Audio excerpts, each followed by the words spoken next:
Welcome guys, welcome to my channel. आज हम लोग स्टैट के कुछ इम्पोर्टेंट एमसीक्यू क्वेश्चंस डिस्कस करेंगे। वैसे तो हम इन क्वेश्चंस को डिफरेंट क्वेश्चन पेपर की वीडियोस में डिस्कस कर चुके हैं, लेकिन आज हम एक रिवीजन कर लेंगे क्योंकि आप लोगों को पता है कि एचटेट एग्ज़ाम के अंदर स्टैट से आपको 5 से 7 क्वेश्चन स्टैटिस्टिक्स से देखने को मिलते हैं। तो आपको ये जो वीडियो रहेगी काफ़ी ज़्यादा एचटेट एग्ज़ाम के पॉइंट ऑफ व्यू से बेनिफिट देगी। इसके अलावा आपको ये पीडीएफ हमारे Telegram channel economics by DD पर मिल जाएगी। टेलीग्राम चैनल का लिंक आप लोगों को डिस्क्रिप्शन बॉक्स में मिल जाएगा। आज का हमारा पहला जो क्वेश्चन है, पहले क्वेश्चन में देखिए क्या बोला गया है। The formula for constructing index number using Laspeyres method is. Question में आपसे बोल रहे हैं कि अगर आपको इंडेक्स नंबर को कंस्ट्रक्ट करना है अकॉर्डिंग टू लेस्पियर, तो आप कौन से फॉर्मूले से उसको कंस्ट्रक्ट करोगे। तो आप लोगों को पता है कि जो लेस्पियर है उन्होंने क्या किया था, उन्होंने करंट ईयर प्राइस और प्रीवियस ईयर प्राइस का रेशो को जो प्रीवियस ईयर की जो क्वांटिटी होती है उसके साथ क्या किया था, मल्टीप्लाई किया था, फिर उसका समेशन किया था इनटू 100।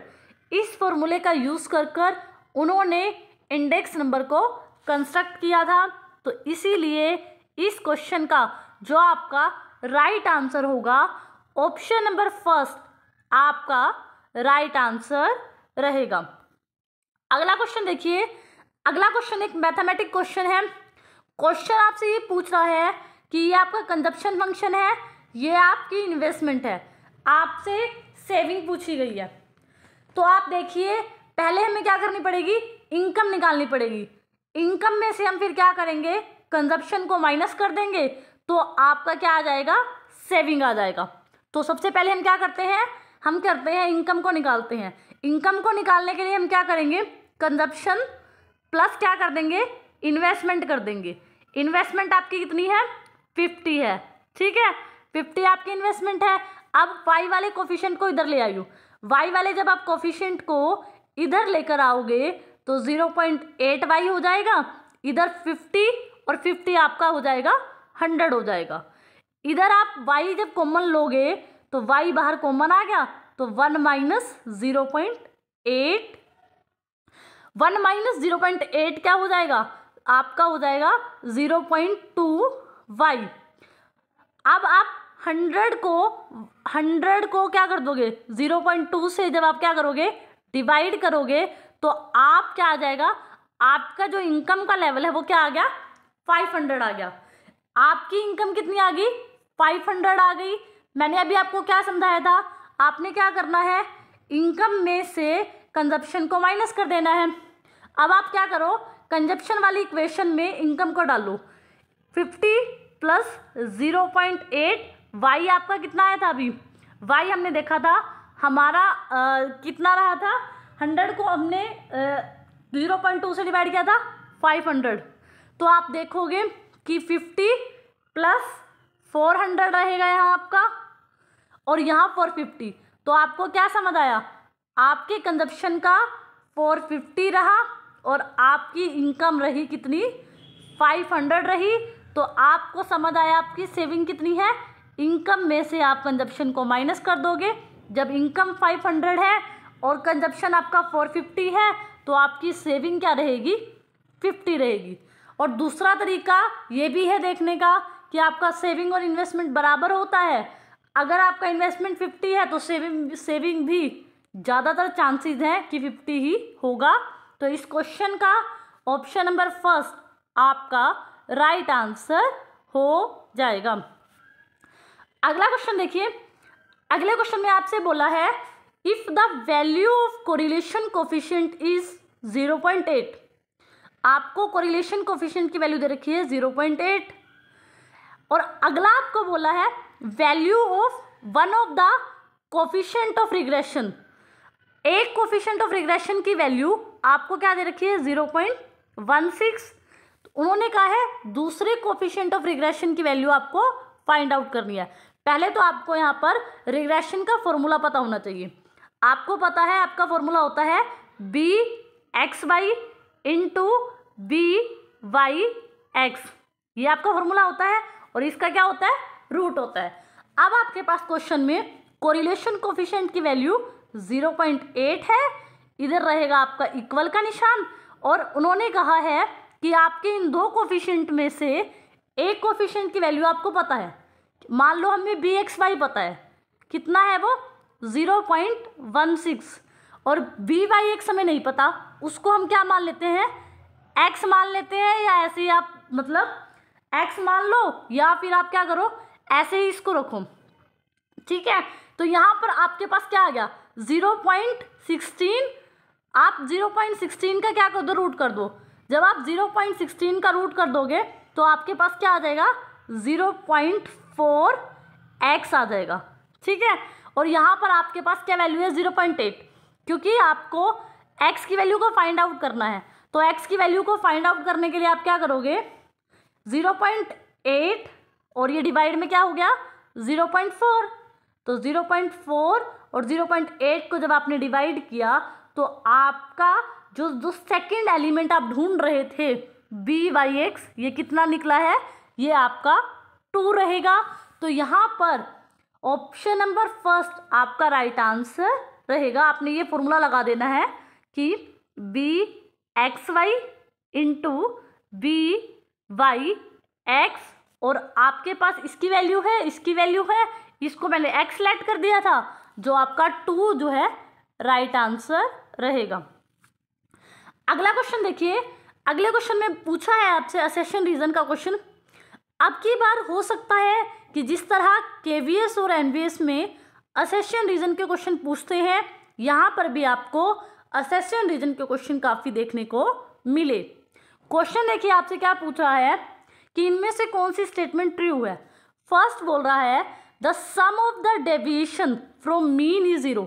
वो कह रहा है जब हम डेविएशन करते हैं, किस में से डेविएशन करते हैं, मीन में से हम जब डेविएशन करते हैं सम का, तो आपका जो रिजल्ट आता है क्या वो 0 आता है। सेकंड जो आपकी इक्वेशन है वो आपसे ये कह रही है कि the sum of the square of the deviation from mean is also 0। तो यहाँ पर आप देखिए फर्स्ट इक्वेशन में आपसे कह रहा है कि अगर आप x एक वैल्यू है, उसमें से जो आपका मीन है उसका आप क्या करते हो, ये डेविएशन हो गया, और उसका सम करते हो। तो आपने पढ़ा है कि यह अरिथमेटिक मीन की प्रॉपर्टी होती है कि अगर हम x सीरीज में से जो मीन की वैल्यू है उसको डेविएट करते हैं तो आपका रिजल्ट हमेशा क्या रहेगा, 0 रहेगा। लेकिन ये जो है अरिथमेटिक मीन की प्रॉपर्टी नहीं है कि अगर हम इस सम का, किसका, x माइनस एक्स बार का, अगर सम का हम स्क्वायर करते हैं तो हमारी वैल्यू मिनिमम रहनी चाहिए। जो प्रॉपर्टी है वो ये कहती है कि अगर हम x माइनस एक्स बार का सम का स्क्वायर करते हैं तो हमारा रिजल्ट क्या आना चाहिए, हमारा रिजल्ट मिनिमम आना चाहिए, ना कि 0। तो आपको क्या समझ आया, आपकी फर्स्ट इक्वेशन राइट है, सेकंड इक्वेशन आपकी रोंग है। तो आप क्या बोलोगे, A is true but B is false. अगला क्वेश्चन देखिए, अगला क्वेश्चन भी आपसे क्या पूछा हुआ है, एवरेज प्रोपेंसिटी टू कंज्यूम। तो आपको क्या चाहिए, कंजप्शन अपॉन इनकम चाहिए। तो आप इस क्वेश्चन को निकाल सकते हो। तो आपने क्या देखा, इनकम का लेवल आपको पता है लेकिन कंजप्शन का लेवल आपको नहीं पता। तो आप इस कंजप्शन वाले फॉर्मूले में 20 प्लस 0.8y, y के प्लेस पर आप क्या डाल दो, वैल्यू डाल दो। y के प्लेस पर y की वैल्यू डाल दो आप अगर 100, तो ये क्या हो जाएगा 20 प्लस 80। तो आपको क्या समझ आया, कंजप्शन की वैल्यू आपकी कितनी आ गई, 100। एपीसी का क्या फॉर्मूला होता है, एपीसी का आपका फॉर्मूला रहता है, एपीसी आपकी क्या रहती है, average propensity to consume C by Y। Consumption कितनी निकली अभी हमारी, 100 निकली, इनकम कितनी है 100, तो एपीसी की वैल्यू क्या रहेगी 1। तो ऑप्शन नंबर 3 आपका राइट आंसर हो जाएगा। अगला क्वेश्चन फिर इंडेक्स नंबर से पूछा हुआ है। यहाँ पर बोला है टाइम रिवर्सल टेस्ट जो है आपका वो जो है कब जो है सेटिस्फाई होता है। अब आपसे फॉर्मूला पूछ लिया, यहाँ पर आपको क्या करना है, इंडेक्स नंबर में जितने भी फॉर्मूलेज हैं ना उन सबको एक बार रिवाइज करके जाना है, क्योंकि सभी फॉर्मूलेज आपके एस्टेट एग्जाम के पॉइंट ऑफ व्यू से काफ़ी इंपॉर्टेंट है।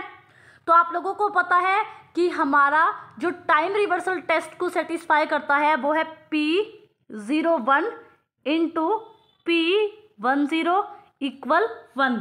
इसका मतलब है P01 का मतलब यहाँ पर ये होता है कि प्राइस इंडेक्स है ये किसका, प्राइस इंडेक्स फॉर ईयर 1 के लिए, और आपने बेस ईयर किसको लिया है 0।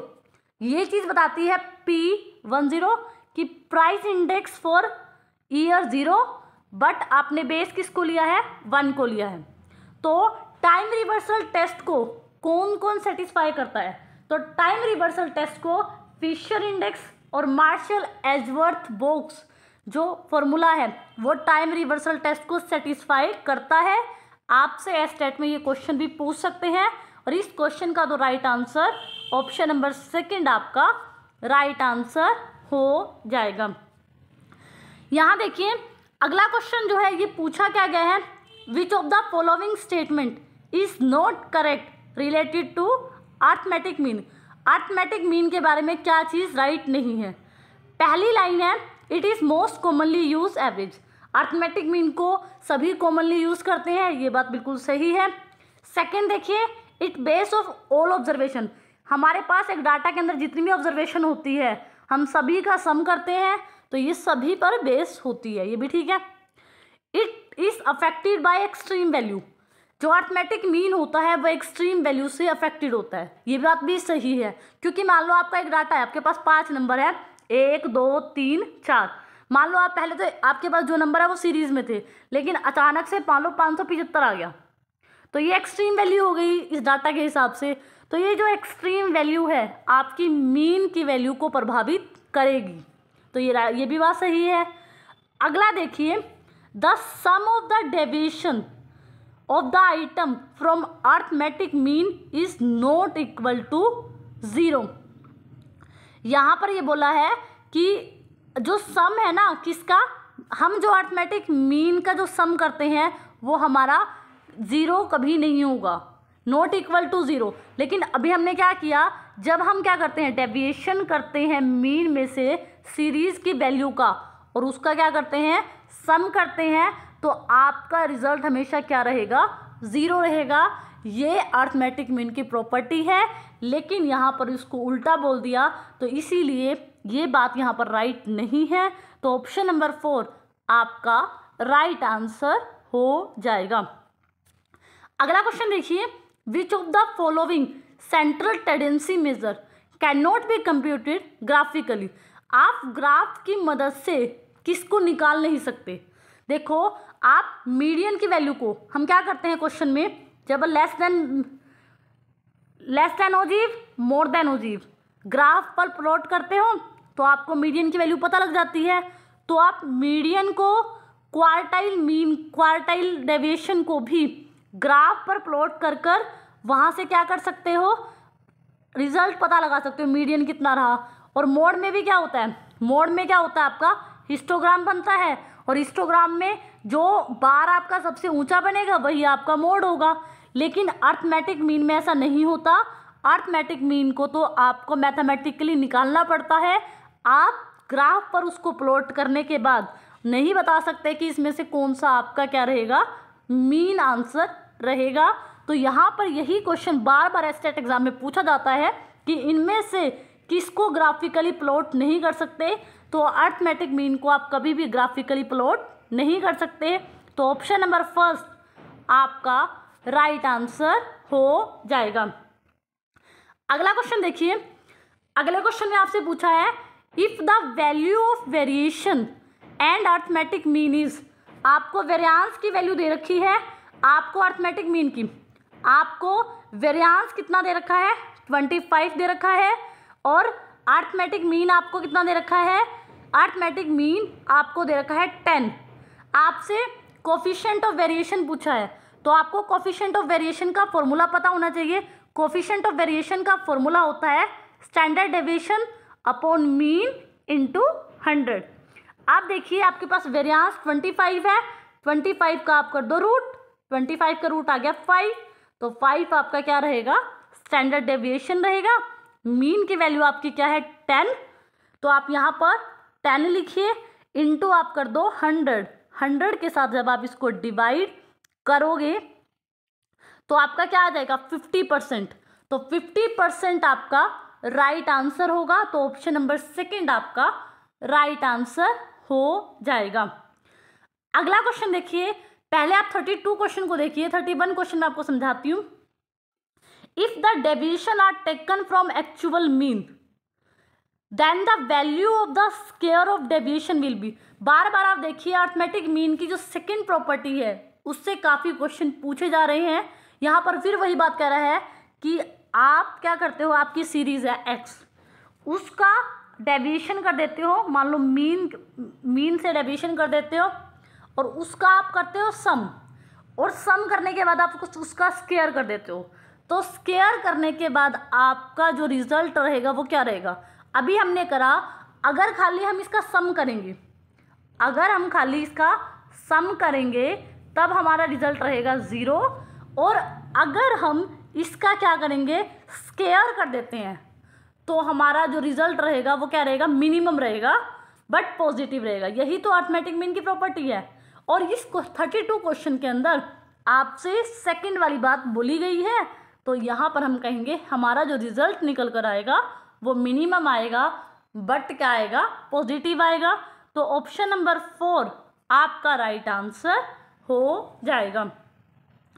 अगला क्वेश्चन देखिए, distribution in which all values mean median mode, सारे के सारे क्या है कोइंसाइड है, तो इसको हम क्या बोलेंगे। कोइंसाइड का मतलब है, ये बोल रहे हैं आपका नॉर्मल डिस्ट्रीब्यूशन कर्व है, mean median mode. Normal distribution में आपको पता है मीन मीडियन और मोड आपका बराबर होता है। तो इस तरह का जो डिस्ट्रीब्यूशन होता है आपका क्या कहलाएगा, सिमेट्रिकल डिस्ट्रीब्यूशन होता है। तो ऑप्शन नंबर सेकंड आपका यहाँ क्या हो जाएगा, राइट आंसर हो जाएगा।